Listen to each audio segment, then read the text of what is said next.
Dependent class کی ذرا آپ جب پڑھیں گے تو آپ کو سمجھ آئے گی کہ ان کی وین دا پریزیڈنٹ ارائیوز، جب صدر آتا ہے. اب ہمیں کوئی پتہ نہیں ہے، یہ تو بات نامکمل ہے. جب صدر آتا ہے ہمیں کیا پتہ، جب صدر آتا ہے تو کیا ہوتا ہے، طوفان آتا ہے، زلزلہ آتا ہے، کیا آتا ہے ہمیں کوئی پتہ نہیں. اسی طرح until the sun sets، جب تک کہ سورج غروب نہیں ہو جاتا.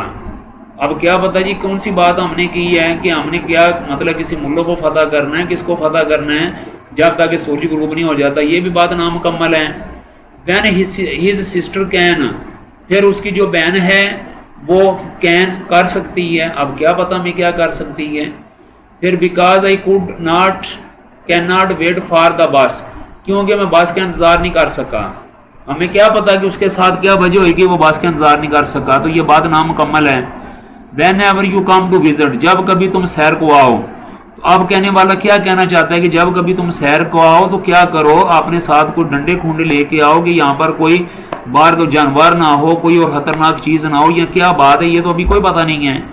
تو یہ جو ہوتی ہیں ڈیپینڈنٹ کلاس، یہ نامکمل جملہ ہوتا ہے. اس کے ساتھ جب تک کہ مکمل جملہ جس کو ہم انڈیپینڈنٹ کلاس کہتے ہیں وہ نہ ہو ہمیں سمجھ نہیں آتی. اس کے بعد بچوں آگے بات آ جاتی ہے انڈیپینڈنٹ کلاس. تو an independent class can stand alone as a sentence. جو انڈیپینڈنٹ کلاس ہوتی ہے اس کی خصوصیت یہ ہوتی ہے کہ اگر اس کو اکیلے لکھا جائے تو ہمیں بات کی سمجھ آ جاتی ہے، پورا فکرہ بن جاتا ہے، پورا فکرہ سینٹینس بن جاتا ہے. I will call you when I reach home, میں آپ کو کال کروں گا جب میں گھر پہنچوں. Are planets revolve around the sun, ہمارے جتنے بھی سیارے ہیں یہ سارے کے سارے سورج کے ارد گرد گھومتے ہیں. تو یہ ساری کے ساری انڈیپینڈنٹ کلاس ہے. ٹھیک ہے، انڈیپینڈنٹ جو کلاس ہوتی ہے اس کا مکمل ہمیں یہ سینٹینس ہوتی ہے، مکمل یہ سینٹینس ہوتی ہے، مکمل ہمیں اس کی سمجھ آ جاتی ہے. اس کے لیے ہمیں غور و فکر نہیں کرنی پڑتی، اس کے لیے جواب ہمارے سامنے یہ خود سینٹینس ہوتا ہے. اور جو ڈیپینڈنٹ کلاس ہوتی ہے اس میں فکرہ تو ہمارے سامنے ہوتا ہے لیکن نامکمل ہوتا ہے، معلومات نامکمل ہوتی ہے. ایسے لگتا ہے جیسے اس کا کچھ حصہ مس ہو رہا ہے، مسنگ ہو رہا ہے. اور آپ کو پتہ ہے اس کا حصہ مسنگ کون سا ہو رہا ہوتا ہے، وہ انڈیپینڈنٹ کلاس ہوتی ہے. اب بچوں یہ چار چیزیں کلاس، فریز، ڈیپینڈنٹ کلاس اور انڈیپینڈنٹ کلاس آپ کو سمجھانے بتانے کے بعد اب میں آتا ہوں کہ فرسٹ ٹائپ جو سمپل سینٹینس ہوتے ہیں یہ کیا ہوتے ہیں. A sentence which has only one clause, ایک سینٹینس جس میں صرف ایک ہی کلاس ہوتی ہے اس کو آپ سمپل سینٹینس کہتے ہیں. جیسے آئی لاسٹ مائی واچ لاسٹ ایئر، پچھلے سال میری گھڑی گم ہوگی، کھوگی. I can run faster than ہم، میں اسے زیادہ تیز دوڑ سکتا ہوں. I want to help you. تو یہ سارے سمپل سینٹینس ہیں بچوں. سمپل سینٹینس اس لیے کہ اس کے ساتھ یہ ایک ہی سینٹینس ہے. دیکھیں آئی یہ سبجیکٹ ہے، لاسٹ یہ ورب ہے، مائی واچ لاسٹ ایئر یہ سارے کا سارا آبجیکٹ آ جاتا ہے. تو یہ ہمیں پورے فکرے کی ایک سمجھ آ جاتی ہے کیونکہ اس کے اندر سبجیکٹ موجود ہے. اسی طرح باقی بھی ہیں. کمپاؤنڈ سینٹینس میں کیا ہوتا ہے بچوں، اس کا سمپل جواب یہ ہے کہ کمپاؤنڈ سینٹینس وہ سینٹینس ہوتے ہیں کہ اس میں دراصل دو سینٹینس ہوتے ہیں جنہیں کنجکشن کے ذریعے جوڑ دیا جاتا ہے. اب سوال یہ پیدا ہوتا ہے کہ واٹ آر کنجکشنز. تو یہ بچوں کمبائننگ ورڈز آر کارڈ یا جوائننگ ورڈز آر جوائننگ یعنی joining words of a sentence is called conjunction. Conjunction وہ الفاظ ہوتے ہیں جو کہ دو یا دو سے زیادہ جملوں کو آپس میں جوڑتے ہیں. عام طور پر جیسے بیکاز لفظ ہے یہ دو سینٹینس کو جوڑتا ہے، بٹ جو ہے یہ بھی جوڑتا ہے، سو جو لفظ ہے یہ بھی جوڑتا ہے. اسی طرح یعنی کہ او آر لفظ دو کو جوڑتا ہے، ایس اور اسی طرح دیر فور جوڑتا ہے، دیر اپان جوڑتا ہے. تو یہ اور مثال کو یہ جتنے بھی لفظ ہیں یہ سارے دو یا دو سے زیادہ سینٹینس کو آپس میں جوڑتے ہیں، اس لیے ان کو یعنی کہ کنجکشن کہتے ہیں.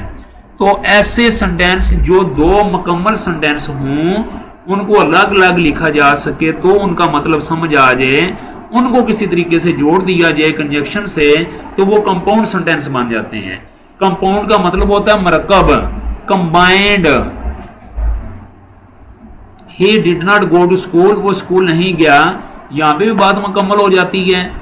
اگر آگے ہم نے کوئی تفصیل بتانی ہے تو بیکاز ہی واضح کیونکہ وہ بیمار تھا. اگر ان کے فرض کریں میں نے جیسے کہا کہ دونوں کمپلیٹ فکرے ہوتے ہیں، اگر آپ صرف ایک فکرے کا ترجمہ کریں he did not go to school، وہ اسکول نہیں گیا، تو پھر بھی بات سمجھ آ جاتی ہے، پورا فکرہ بن جاتا ہے. اگر میں اتنا بول دوں جی ہی واز ill وہ بیمار تھا، تو چونکہ ہی یعنی سبجیکٹ موجود ہے تو وہ بیمار تھا، تو یہ بھی مثال کے طور پر ایک بات سمجھ آ جاتی ہے. ہم اسے کوئی سوال پوچھتے ہیں جی وہ اسکول کیوں نہیں آیا، میں کہتا ہوں جی کہ ہی واز ill وہ بیمار تھا، یہ پورا فقرہ ہو گیا. تو اس لیے دو فکروں کو بیکاز کے ذریعے جوڑ دیا گیا. So this sentence is called compound sentence. اسی طرح آگے she was very happy and she enjoyed a party, وہ بہت خوش تھی اور اس نے پارٹی میں خوب خوشی منائی، انجوائے کیا، لطف اندوز ہوئی. شی واز ویری ہیپی وہ بہت خوش تھی، یہ الگ فکر ہے. شی انجوائڈ اے پارٹی اس نے پارٹی کو انجوائے کیا، یہ بھی پورا فکر ہے. اب دونوں کو ملانے کے لیے ہمیں کنجنکشن کی ضرورت ہے اور وہ conjunction A N D and ہے. تو لہٰذا جب دو فکرے مکمل آپس میں جوڑ دیے جاتے ہیں اور ایسے فکرے جن کے اپنے عام طور پر سبجیکٹ بھی موجود ہوتے ہیں تو وہ کمپاؤنڈ سینٹینس ہیں. تیسرا we are busy so we can not go there, ہم مصروف ہیں اس لیے ہم وہاں پہ نہیں جا سکتے. تو دیکھیں جی کہ وی آر بیزی ہم مصروف ہیں، یہ بھی پورا فکر ہے. We can not go there ہم وہاں نہیں جا سکتے، یہ بھی پورا فکر ہے. دونوں کو جوڑ دیا گیا سو سے، لہٰذا یہاں پہ کنجنکشن موجود ہے، فکرے دونوں کمپلیٹ ہیں، لہٰذا یہ کمپاؤنڈ سینٹینس ہیں. آخری میں نے مثال لکھی ہے آل دو ہی از پور یٹ ہی از آنیسٹ، اگرچہ وہ غریب ہے پھر بھی وہ ایماندار ہے. اگر ہم لکھتے ہیں ہی از پور ہی از آنیسٹ تو پھر بھی دونوں فکروں کی ہمیں سمجھ آ جاتی ہے. تو اگر ہم درمیان میں ان کو جوڑنے کے لیے یٹ لگا دیتے ہیں تو یہ کمپاؤنڈ سینٹینس بن جائے گا جس نے دو مکمل فکروں کو جوڑ دیا. آگے میں نے لکھا ہے اف گاڈ ولنگ اگر خدا نے چاہا complex sentences and complex compound sentences which are very important to comprehend will be discussed in next lecture 22. تو دو میں نے آپ کو ٹائپس بتا دی ہیں. سب سے پہلے میں نے آپ کو یہ بتایا ہے کہ فریز کیا ہوتا ہے، پھر بتایا کلاس کیا ہوتی ہے، ڈیپینڈنٹ کلاس کیا ہوتی ہے، انڈیپینڈنٹ کلاس کیا ہوتی ہے، سمپل سینٹینس کیا ہوتے ہیں، کمپاؤنڈ سینٹینس کیا ہوتے ہیں. انشاءاللہ اگلے لیکچر میں آپ کو میں بتاؤں گا کہ کمپلیکس سینٹینس کیا ہوتے ہیں اور کمپلیکس کمپاؤنڈ سینٹینس کیا ہوتے ہیں. اب ہم اگلے ٹاپک پہ چلتے ہیں، اسلامیات پہ. بجو اسلامیات میں اس سے پہلے ہم 8 سال یعنی 8 ہجری کے تک کے جو واقعات ہیں وہ ہم پڑھ چکے ہیں. آج کا جو ٹاپک ہے وہ ہے 9 ہجری کا. اب یہ 9 ہجری میں جو سب سے امپورٹنٹ ہیں وہ میں آپ کو بتاؤں گا جو کہ آپ نے یاد کرنے ہیں. اس کا بچوں نمبر 2 پہ ہے جزیرہ نما عرب کے مختلف قبائل کا اسلام قبول کرنا. اسلام لانے والے وفود کی کثرت کے سبب اس سال کا نام سال الوفود پڑ گیا. بچوں یہ بڑا ہی امپورٹنٹ ہے کہ سال الوفود سے کیا مراد ہے. تو سال الوفود سے مراد یہ ہے کہ اس سال بہت سارے جو قبیلے ہیں ان کے وفد کے وفد آئے اور انہوں نے اسلام قبول کیا. تو یہ سال الوفود 9 ہجری کو کہا جاتا ہے. سال الوفود کس کو کہا جاتا ہے؟ 9 ہجری کو. پھر اس سال غزوہ تبوک بھی ہوا. غزوہ تبوک جو ہے یہ اس یعنی 9 ہجری کو واقعہ ہوا. پھر 9 ہجری کا ایک اور واقعہ ہے کہ یہ 9 ہجری میں سب سے زیادہ سریے پیش آئے. غزوہ وہ لڑائی جس میں نبی کریم صلی اللہ علیہ وسلم نے خود سپہ سالار کی حیثیت سے یعنی کہ شمولیت فرمائی. سریہ یہ ہوتا ہے کہ وہ لڑائی جس میں نبی کریم صلی اللہ علیہ وسلم خود تو نہیں جا سکے لیکن آپ نے کسی صحابی کو سپہ سالار بنا کے بھیج دی گا. تو یہ سارے کے سارے جو سریے ان کے میں نے نام لکھے ہوئے ہیں آپ ان کو دیکھ سکتے ہیں ان کے نام. اور یہ سریے سارے کے سارے 9 ہجری کو پیش آئے. تو اس پیج پہ یہ جو سلائیڈ آپ کے سامنے ہے اس میں 3 بڑے امپورٹنٹ ہیں. ایک سال الوفود بڑا امپورٹنٹ ہے، ایک غزوہ تبوک بڑا امپورٹنٹ ہے اور اس میں جو سریے پیش آئے یہ 3 امپورٹنٹ ہیں. اگلے صفحے پہ چلیں جی.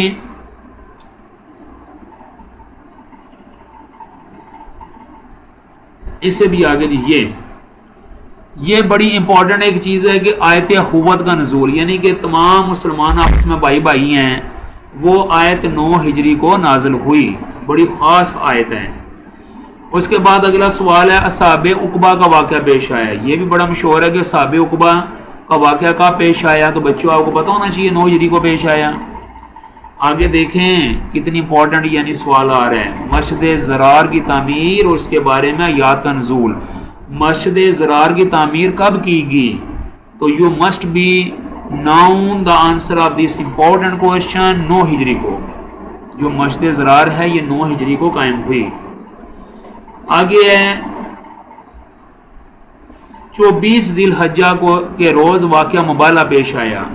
تو مبالہ یہ اسلام، ہماری تاریخ اسلام ہے، یہ ایک بہت مشہور واقعہ ہے جس میں نجران کے کچھ عیسائی عالم تھے، وہ مدینہ آئے اور نبی کریم صلی اللہ علیہ وسلم مبالہ کرنا چاہتے تھے، اور جب ان کی ملاقات نبی کریم صلی اللہ علیہ وسلم سے ہوئی تو وہ جان گئے کہ نبی تو سچے ہیں، لیکن انہوں نے اپنی انا کی خاطر اسلام کو قبول نہ کیا اور یہ کہا جی کہ ہم سچے ہیں۔ تو نبی کریم صلی اللہ علیہ وسلم نے انہیں دعوت دی کہ اگر تم سچے ہو، جب کہ میں کہتا ہوں کہ میں سچا اللہ کا نبی ہوں، تو ہم آپس میں مباہلہ کر لیتے ہیں۔ مباہلہ یہ ہوتا ہے کہ 2 فریق ہوتے ہیں، کسی بھی حق کی بات پر ایک فریق کہتا ہے جی کہ میں جو کہہ رہا ہوں یہ بات صحیح ہے، اور اگر میں جھوٹ بول رہا ہوں تو مجھ پر اور میرے خاندان پر اللہ کی لعنت۔ اس طرح دوسرا فریق بھی یہ بات کرتا ہے، اور یہ کہا جاتا ہے کہ مبالغہ کرنے سے فوری اللہ تعالیٰ کا حکم صادر ہوتا ہے، اور جو جھوٹا ہوتا ہے اس پر اللہ کی لعنت پڑ جاتی ہے۔ تو جب نبی کریم صلی اللہ علیہ وسلم مبالغہ کے لیے گئے، آپ کے ساتھ حضرت فاطمہ رضی اللہ تعالیٰ عنہ، حضرت امام حسن اور حسین رضی اللہ تعالیٰ عنہما، اور حضرت علی، یعنی 5 یہ لوگ تھے، 5 یہ ہستیاں مبارک تھیں۔